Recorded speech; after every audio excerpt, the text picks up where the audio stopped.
Palakpakan po natin si Sir Relsus. Kung paano po siya, kung paano po niya sisisirin, paano po niya i-retrieve ang parcel. Palakpakan po natin.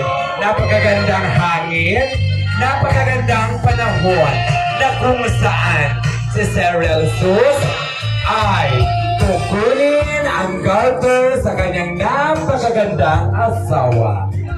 Bahala ka, sir, kung ano ang gagamitin mo.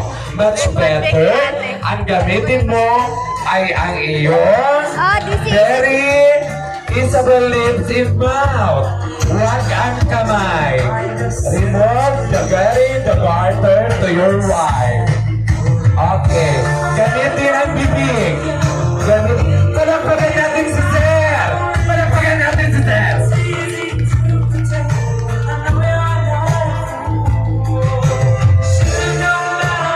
Magayon talagang pumaili si Sir. Siguro nag-Sir ko during college. Pero may planning nagpapaili sa purong University of St. Anthony. Okay? Open the briefcase, Madam Janice.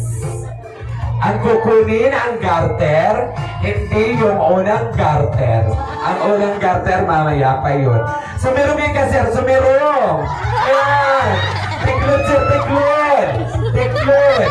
Para maanapan mo ang garter. Very good. Paanakon. Sisid Marino, ni Relsus Palaya. Ibay talaga ni Sir Sisid! Gawa ko na tubig! Sige, Ma'am Janice. Katala-katala, Madam Janice. Ay, kayo! Katala-katala talaga si Sir! Maraming tibay talaga ni Sir Relsus. No one can bring a unique man at the same time. Very nice husband. Okay! Tap-tapan na day po si Sir Relsus. Okay, thank you very much. Tap-tapan na po day. Tibay talaga ka rin ni Sir. Ay, dawa pala na ulit tubig. Pwedeng magsisi. Okay, thank you very much, sir. Documentation, please.